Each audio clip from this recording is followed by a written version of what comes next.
Alrighty guys, we're back for some target Boros, and this is a Streets of New Capenna standard build. We're going to go over the deck, then hop right into some normal play mode. But first things first, for anyone who may not know, I'm Redcat and I play aggro decks and any decks with red in them as well, so I hope that sounds fun to you guys. Also, we do got that Discord link down in the description area, so make sure to join that up if you're interested. Okay, what do we got in the build here, guys? This one's simple. It is Boros powerful cards with Illuminator Virtuoso as the centerpiece. So a 2-drop 1/1 double strike. When Virtuoso becomes the target of a spell you control, it connives. Now, I did a Boros Virtuoso build in the past, but it looked a little bit different than this, and I thought it would be fun to revisit this for sure, especially before rotation happens, so we can actually play with powerful cards like Luminarch Aspirant, of course. What else do we got here, guys? We got a Boon of Safety for, well, safety for our creatures. I don't know if one is going to be enough, but it's also not the greatest thing right now either, with all the exile removal floating about too. We got a couple Homestead Courage. The flashback is really important because that makes it an ideal target to go ahead and ditch to the connive ability on the Virtuoso. We have 4 Ancestral Angers, so a 1-mana sorcery. Target creature gains trample, that's good, and gets +X/+0 until end of turn, where X is 1 plus the number of cards named Ancestral Anger in your graveyard. So again, this works well with Virtuoso. You can ditch some of the Angers to your grave for the connive and then cast more Angers, which just ends up giving you cast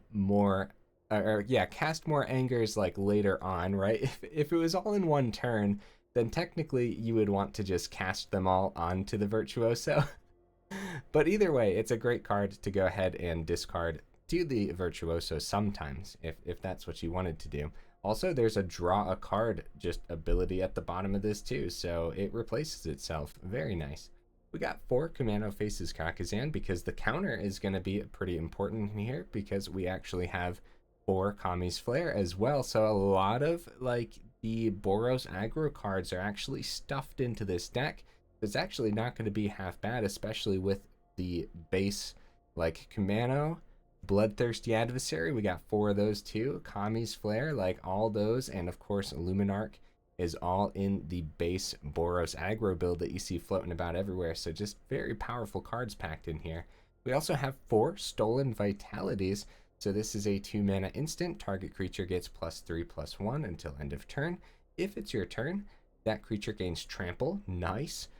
And otherwise, it gains first strike until end of turn. I think Stolen Vitality is actually a really good card. Being able to let that trample slip on through on your turn is really aggressive, but also just holding this back if you're on the defense already and using this as a combat trick with first strike is really good, and that'll often remove pretty much anything that they're swinging in with, right? A 4/4 Raiju that they're swinging in with that turn, this will take care of it. So yeah, I think Stolen Vitality is sick. On the very top end of the build, only 3 drops. We got a couple Extraction Specialists here because we have amazing creatures to bring back. And if we send any creatures with the Virtuoso's Connive, we could potentially bring them back with Specialist. I think the lifelink is important here. Just doing something simple like bringing back a Luminarch Aspirant's really good. Bloodthirsty Adversary could be cool to bring back if you end up having too much mana, which we are rocking 23 total in here. If you end up having 6 mana, drop it an Extraction Specialist, bring back an Adversary, use the Adversary's ability, and bring back like maybe a Kami's Flare to remove something on your opponent's side of the field, right? So yeah, Extraction Specialist is gonna be pretty cool in here, and I think being able to give this lifelink like an extra +3/+1 and you're swinging on in, gaining a bunch of life could be sweet. Speaking of gaining a bunch of life, we got 4 Angelfire Ignitions, a 3-mana sorcery, put 2 +1/+1 counters on target creature. It gains Vigilance, Trample, Lifelink, Indestructible, and Haste until end of turn. Flashback for 4.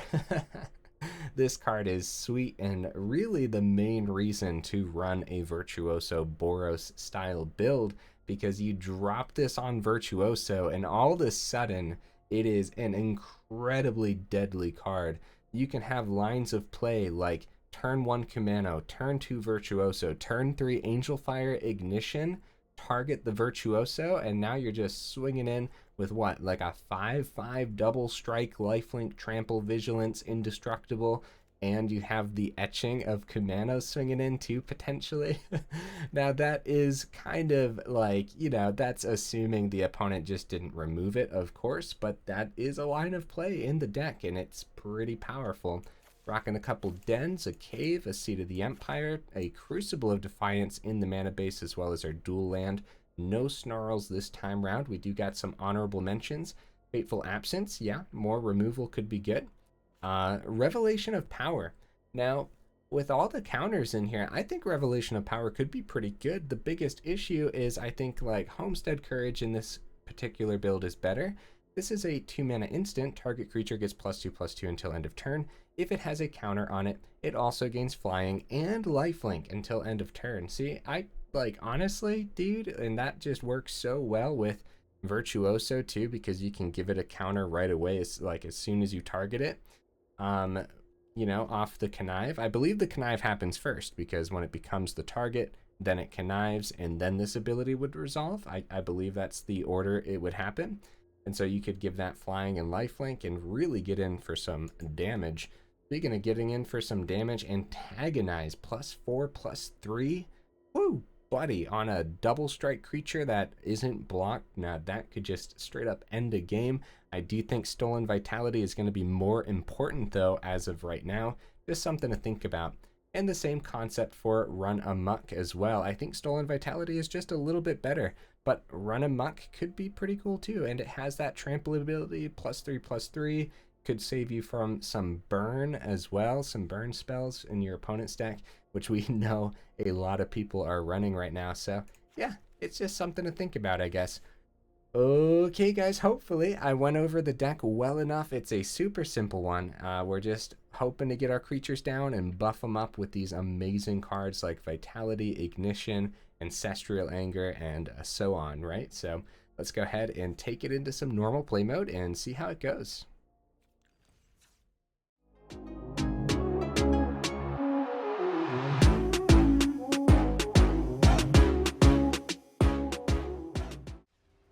So I'm actually recording this a little later than I would have liked to. I usually like to record my videos a few days in advance, but I've been falling behind recently. And so today, right now, if you're watching this the day it came out in the store, there is a, it's like 50 gold and you get 550 gold back. Just something to think about. You might want to pick that up. And if you're not watching it today, I'm sorry. What I should do is I should post that stuff in my Discord to let people know. I'll try to remember to do that after I'm done recording. Okay. Let's go right into that Bloodthirsty Adversary here. My brain was playing the beginning of this match on autopilot, but I mean, when it's Kumano into a 3/3 adversary, you know, that's autopilot enough. That's all you need. So here, Stolen Vitality doesn't save our Bloodthirsty Adversary from getting gobbled up, but having that extra mana for Boon of Safety might be enough to make the opponent very upset here. No, they're actually going to just take the 5, and we... Yeah, we're just going to keep Boon of Safety open, and I'm not going to use Stolen Vitality until there's a block worth my time. I think that's completely fine. Keep the Boon of Safety for some burn spells here. Opponent rocking some mono red, which is sweet. Getaway car! Let's go! Getaway car Magda! I'm so happy right now. Look at that damage, guys! People sleeping on Getaway car. I'll tell you what. Yeah, bounce that etching back. Oh, man. So spicy. Oh, my goodness. I'm so excited for the opponent. I'm gonna get that scry in this turn, and yep, recast the Kumano with the treasure. Looking good. Looking good, opponent. Go ahead, get that. Ooh, okay. I'll keep that. I will keep that gladly. So let's make sure we can play both of these and not drop Den this time. I'll get the Luminarch down, keep the Adversary as a blocker. I think we do have to keep a blocker here. Luminarch's a good blocker. Let's swing for 6. Luminarch's a good blocker on their turn because we have Stolen Vitality. The big scary thing there is, do they burn the Luminarch and swing in for like 9 damage or something crazy, right? Cemetery Gatekeeper, yeah. Wait a minute, is this might be my build. That would be cool, guys. I usually don't like to say like, oh, that's my build for sure, 100%. You know, because that might not actually be the case. But I think I ran Gatekeeper in my Magda Getaway build. I think so. Yeah, get that extra treasure. Now this could be the burn spell.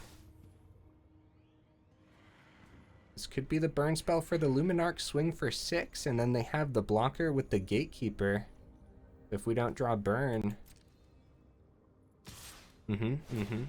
So they're keeping 2 back because they are at 5, so we are racing with them here. They don't want to bounce the Magda back unless they think it's going to die. We have this. We could just take the 4. We have Trample on Vitality, and that should be enough, actually.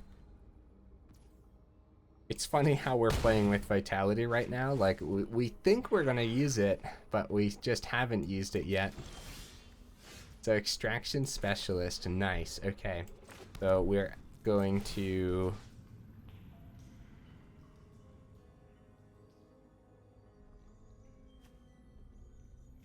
Let's plug it into the Adversary full swing and then decide where to put the Vitality. I was thinking, do we spread this out?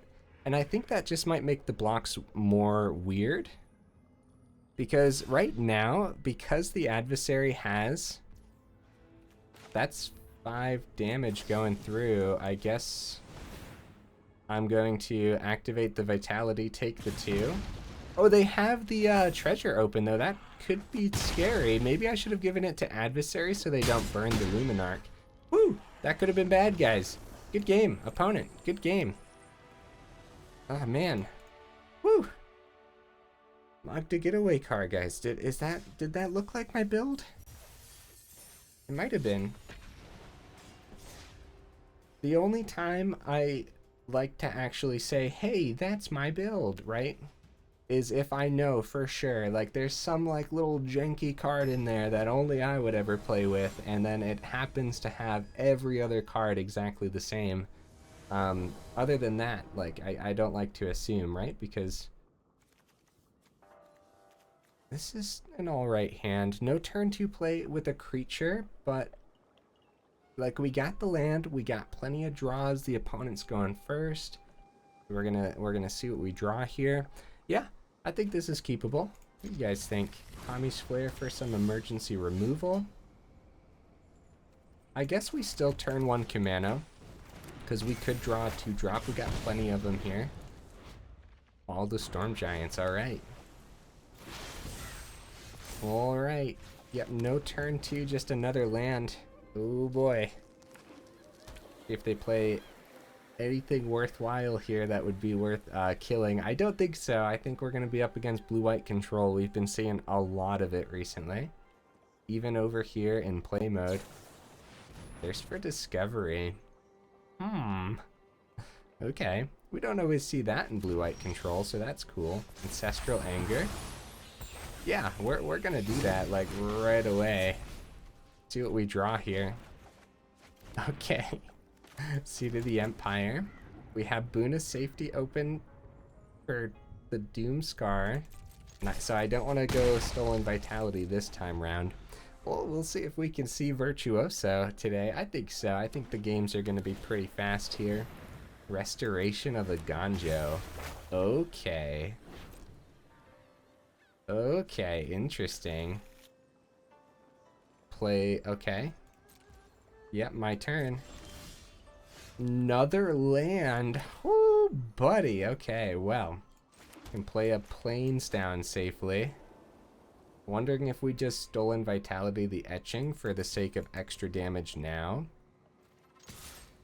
I guess we swing. Yeah, this is a very slow hand here. That is a lot of land. Now, we're playing 23 instead of something like 22 because the Bloodthirsty Adversary can kind of be treated as a 5-drop. There is that combo with Extraction Specialist, bring back the Adversary. That takes 6 mana. And of course, another Thirst for Discovery here. And of course, there is the flashback cost on the Angelfire Ignition as well. That flashback is actually 4 mana. And so running 22, you might run into some issues. And then often, it is actually pretty nice. Okay, they're back up to 18. Even the Kami's Flare doesn't do a lot here. We could Boon of Safety, and then, you know what? We might as well. It's getting dangerous here, guys. Getting dangerous. Yeah, keeping the Adversary on top is pretty good because now we can go ahead and get that Kami's Flare back. A card you don't want to take back is Ancestral Anger unless it ends up winning you the game. And we get 5 damage through here. And now the Doomscar comes down, but our etching is safe from the Doomscar. So what would be worse is actually like a Farewell. That's what it's called. We do have the mana for the Cave of the Frost Dragon. That's another reason to actually run the 23 land instead of 22, because it's very expensive to power up Cave. And even Den of the Bugbear, you need 5 mana on the board to be able to swing with the Den. Of course, Den is one of the sources, but you guys know what I mean. Yeah, Doomscar lets us keep the etching. Architect of Restoration can be killed by Seat of the Empire. Or just a simple combat trip with Stolen Vitality.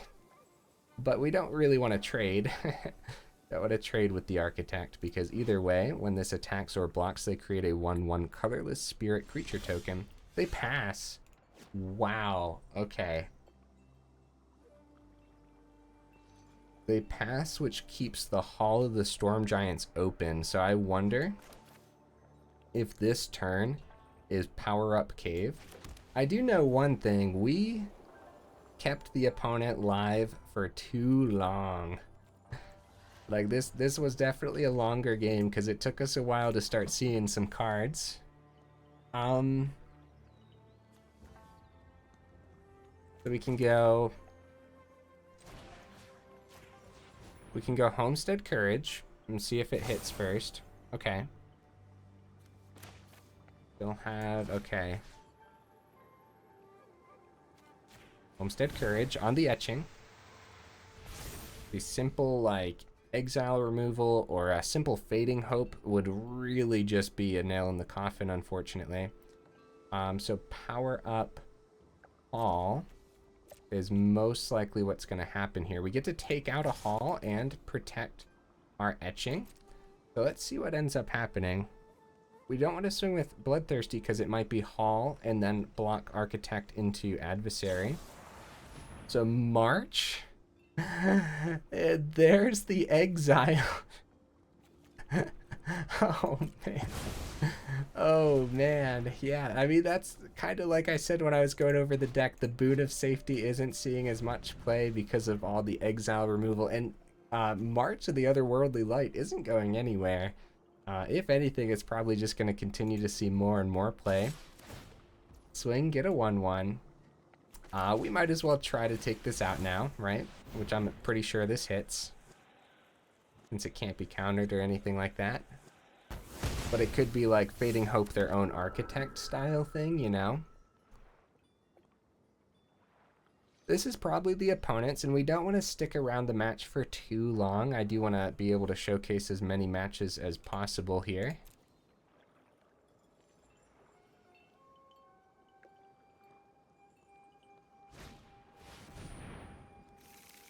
Witness the future. Okay, they only have 4 mana open now.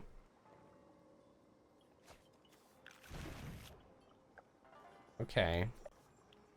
But it still could be a Wandering Emperor or something where, like, the Homestead Courage protects against the Wandering Emperor. There's the Doomscar. Ah, okay, okay. Well, our cave can fly in now.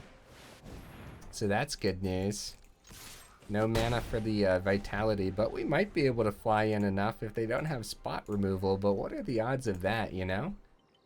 So we'll see. A couple more turns, and then we might give it to the opponent just for the sake of getting more matches in. They pass it right back, and we try the Extraction Specialist for sure. For sure. Yeah, we can bring back Adversary, and then get the Boon. Now, where do we want to plug this? We could have done the Ancestral... Well, yeah, where do we want to plug the Boon of Safety?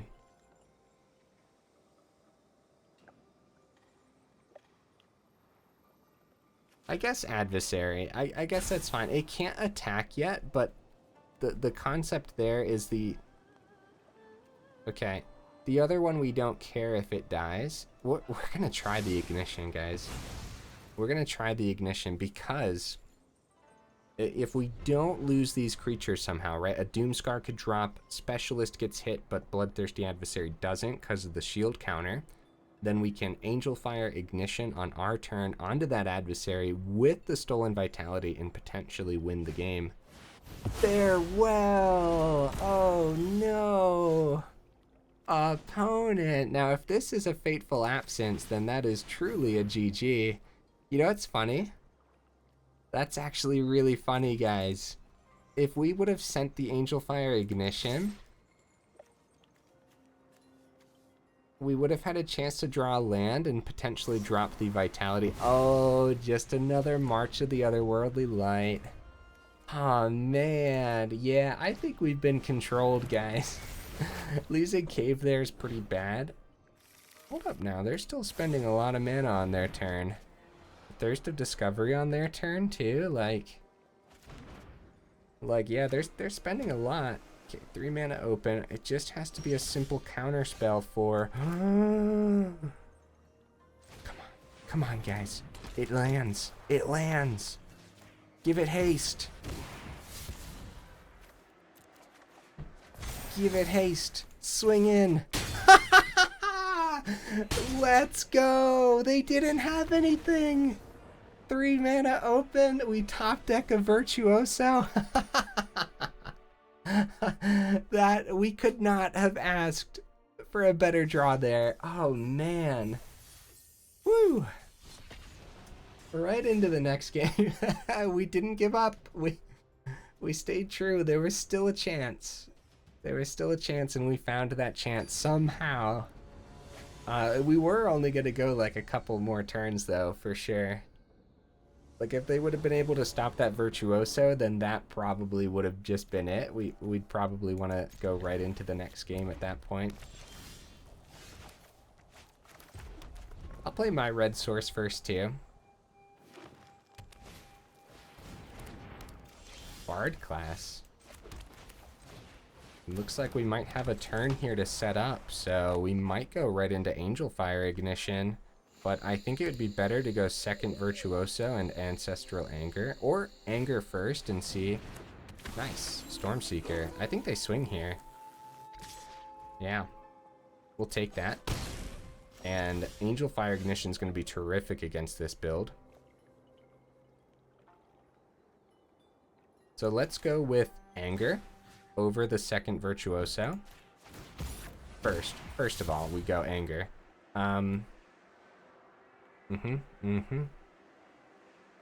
Luminarch's pretty good. Alright. I'm gonna ditch the Adversary. I hope that is an okay play here. Nice Extraction Specialist. There's a ton of damage off the Virtuoso. Hopefully, all of that was fine. Because, yeah, I think it's fine. As long as we don't lose Virtuoso right away. If we get to keep this, looks like this might be a simple removal. Kami's Flare might exist in a Bard class deck, or, you know, Royal Eruption, something along those lines. It might, but also like Spikefield Hazards, Play with Fires for the Luminarch Aspirant here too, so I'll tell you what, that Angelfire Ignition is looking nasty. Oh no, we didn't get to play it out though. Holy cow, guys. Alright, 100% win rate so far here in normal play mode, so I mean, do with that information as you will, I suppose. It has enough of the great cards that we could have went into ranked, but like I've been telling you guys, I've been slowly but surely ranking up, and I've been wanting to play decks this week that we don't want to worry too much about winning, you know? It just so happens that when I do that, we end up winning a ton then, and then we're left sitting there like, well, maybe I should have taken it into ranked anyways. Maybe I'd be ranking up on accident. This is a crazy hand, dude.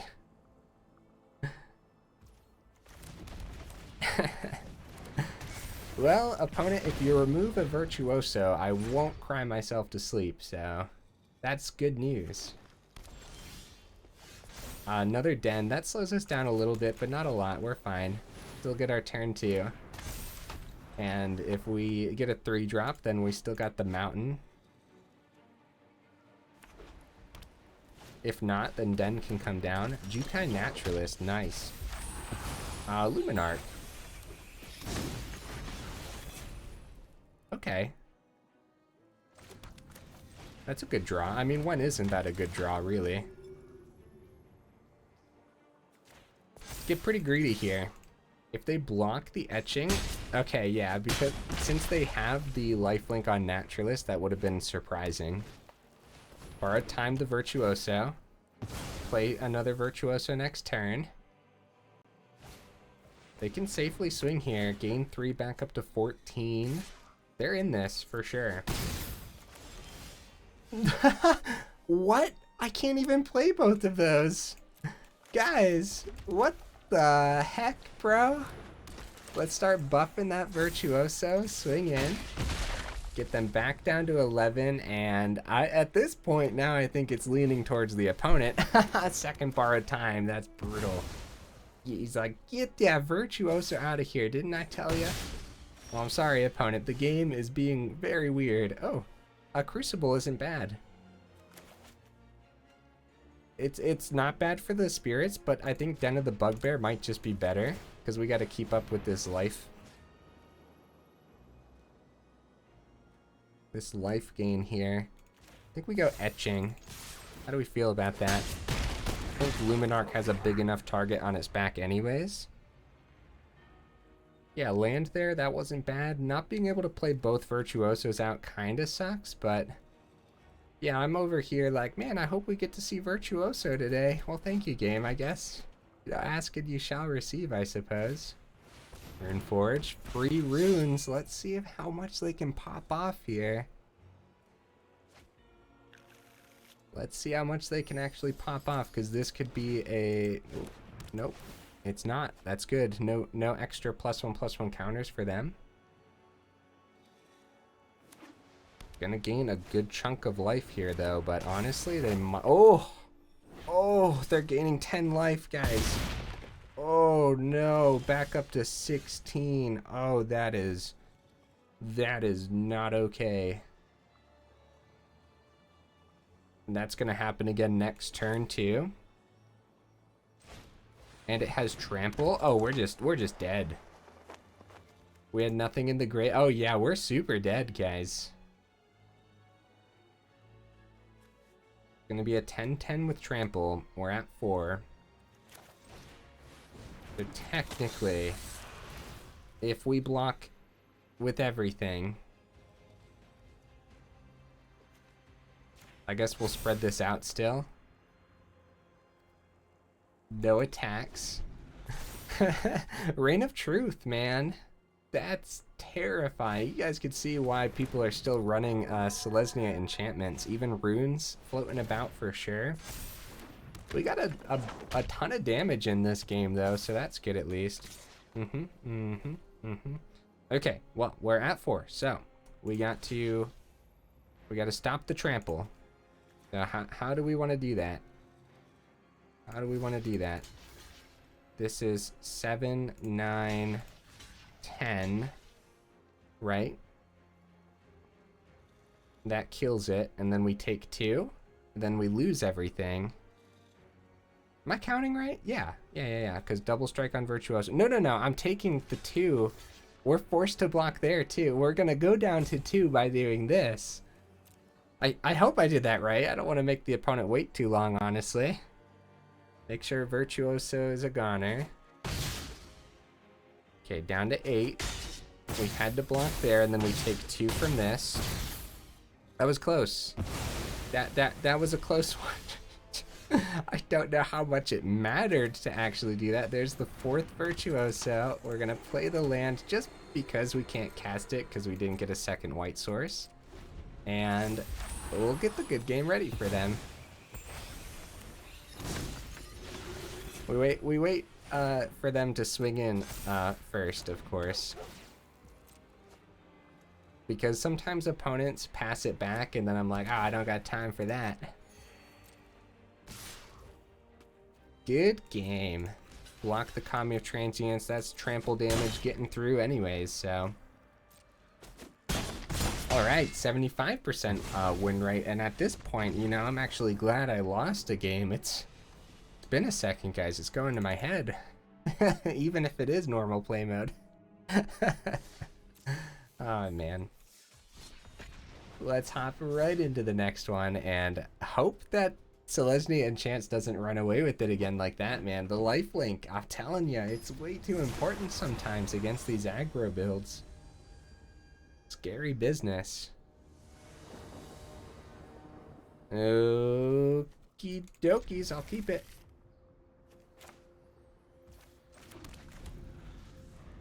Turn 2 Luminarch is not a bad thing. See if it survives the turn, though. Might want to just... Nah, yeah, we'll get Luminarch down. I don't know if it survives the turn.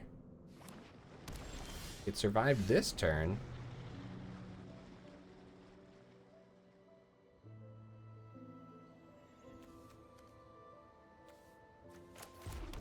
Let's go Adversary and Homestead Courage on the Adversary.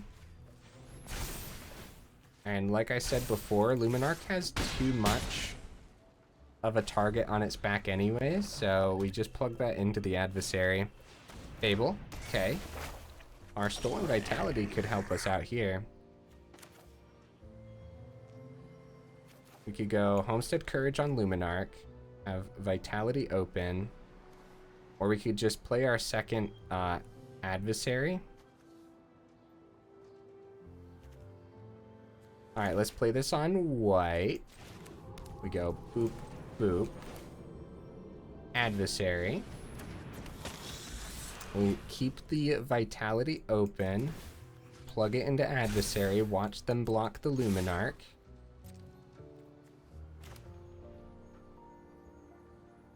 Watch them block the Luminarch. Maybe. Oh, less damage? Okay, now more damage. Let's do it. Let's do it. All the damage. Down to 4. Hope that opponent doesn't have board wipe. Meat Hook doesn't get there this turn, though. They can't ramp with the swing off the Shaman, so if they drop a land, Meat Hook for 2 only hits a Luminarch. They're looking for something to deal with a lot. Like, there's a lot to deal with. Oh, more Reanimator. Wow, we've been seeing a lot of Reanimator recently. Corpse Explosion! Holy cow! Oh my goodness, that was disgusting. Corpse Explosion, guys. Apparently the game is like giving us everything and it's weird. We have all of our Bloodthirsty Adversaries this game. Like, what on earth? Even if we just draw a land, now it's really good all of a sudden. It's going to be hard to get that last point of damage through against removal tribal, though, guys. Grixis is scary. A Corpse Explosion is sweet. Can power up Den, but it's just better to drop our 4th adversary at this point. They need to remove both of these, and it's very possible that they can. Or no, they can remove one and then block the other one. So they remove the one with trample, block the other one, and then we still have Den open. It's weird that we drew all 4 Virtuosos last game and all 4 adversaries this game. That's very weird, right? Yeah, this deck's fine. It's fun. It's just like a different take on Boros. I think Virtuoso doesn't hold back this whole concept that Boros has been going for. So they're forced to block. And what have they got, man? Because if it's like they're in this, but 100% they are in this. Could be 2 pieces of removal spells next turn if we power up Den. They just pop them both with an Infernal Grasp. Oh, they're searching though. If they have like a Bloodchief's Thirst this turn, they can pop the adversary. Bloodchief's Thirst, yep. Now they can have instant removal for the Den. It's not like we're gonna play around it. We're definitely gonna try it. Oh, there it is.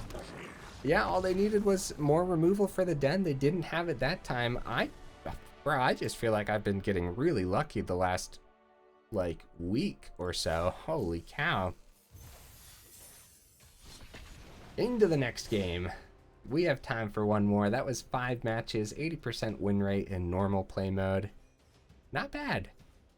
Like I said, it's just a different version of Boros. Like it's probably not, no, it's not as good as the Boros aggro that everyone's running. There's no way, right? Because that one has Thundering Raiju. It has more ways to deal with the current meta, I would say. But this is definitely a fun one. Excuse me, and I'd argue maybe more fun because it has Virtuoso. And you'd annoy people less too. I know a lot of people get really annoyed running into the same deck all the time. I don't mind it too much unless we go up against Boros aggro like 4 games in a row. And at that point, it's like, come on, game, let me showcase the deck. You know, against other builds. We'll try the Virtuoso. We don't know if it'll survive, but this is probably like a Consider and probably a Delver deck. And they would have cards like Fading Hope, probably 4 Jwaris if it is a Delver build.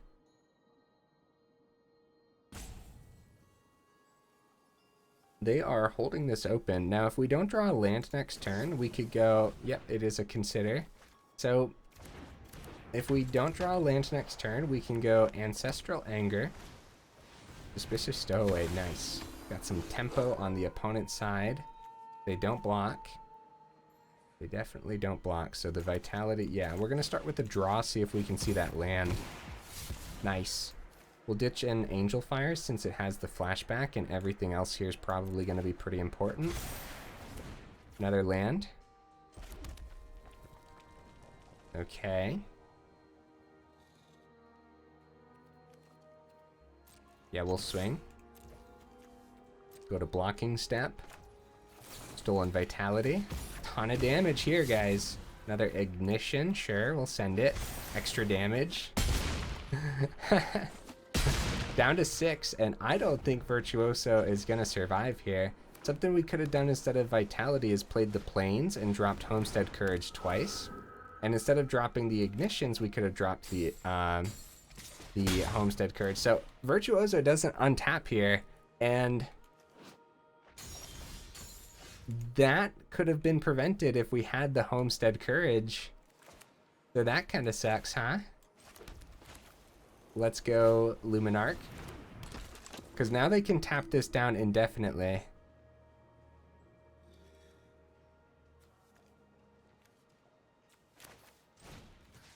I think we will do this turn. Plug as many counters into the Luminarch as possible. Dream Shackle Geist, we need to see some removal for, or at least, yeah, tap. Yep. So yeah, Homestead Courage, man. The vigilance on this, that could have prevented the Dream Shackle if I would have known to play around it. They sent a Jwari, Thirst for Discovery. They send it to nighttime and keep 4 mana open, guys. 4 mana. There's no way this gets through. There's no way.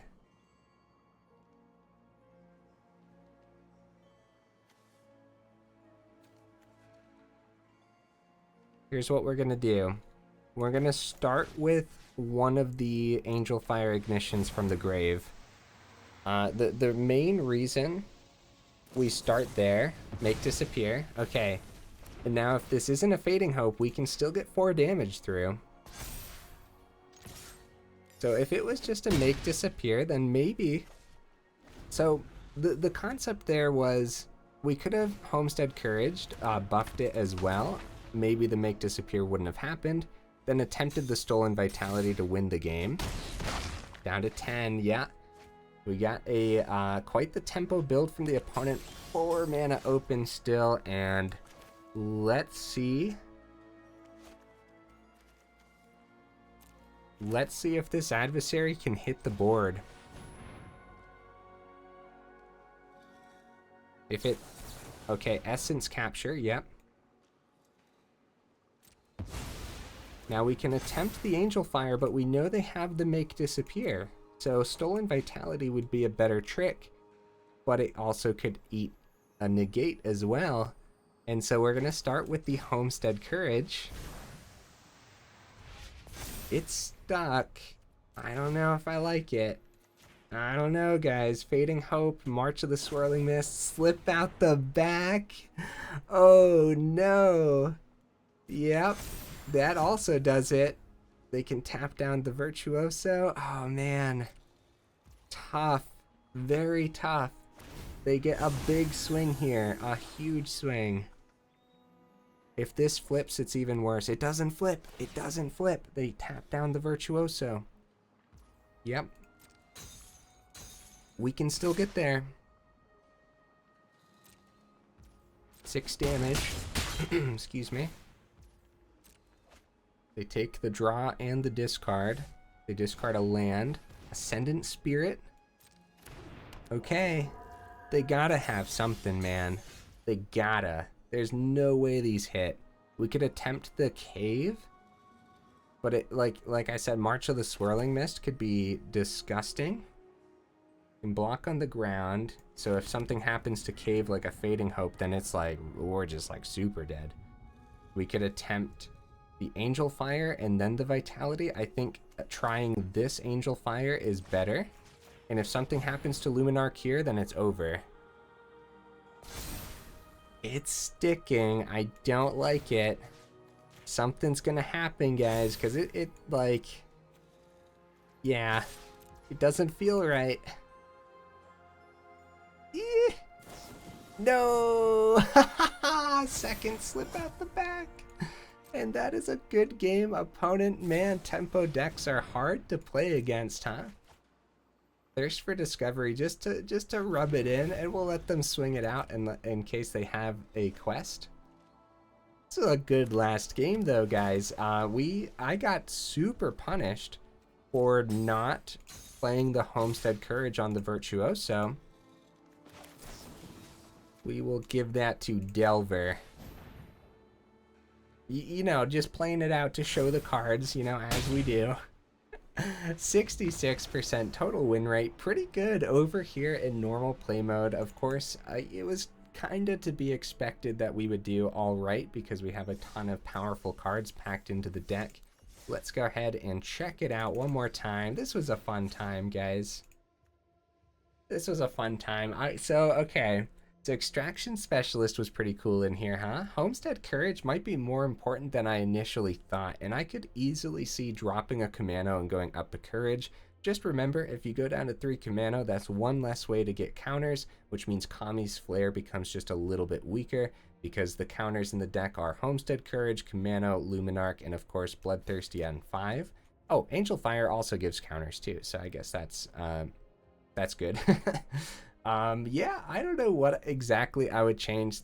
That's really the only thing I could think is maybe dropping a Kumano, but I think that's pretty important. If you drop a Kumano, then you want to go up another creature, because there are going to be moments where you struggle with keeping creatures on the board. That being said, if you are struggling keeping creatures on the board, then maybe an extra Boon of Safety could be good, but just remember, a lot of exile removal out there as well. I think once Cave and Den of the Bugbear rotates out, I don't know what aggro decks are going to do, guys. Like, the number of times we win or just like we're still in games are because of these creature lands, and so hopefully we get something, some kind of land that we can play in our aggro decks, but I guess we'll see, huh? Let me know what you guys would change down in the comments, of course, and or if you end up trying the deck, let me know how it goes. Yeah, with the classic Boros shell in here, but Virtuoso combos instead, it ended up being pretty fun. And yeah, I think we came pretty close a few times there. And that last match, it is a shame that it came down to not tapping the Virtuoso, or at least we think it came down to that, because there were how many slip out the backs? They played 2, and I think they had some cards in their hand that they didn't reveal yet too. So we don't entirely know what would have happened if we would have used the Homestead Courage's Vigilance, right? So yeah, hey, either way, if you made it this far into the video, y'all are champions, and I super duper appreciate you, and I will see you in the next video.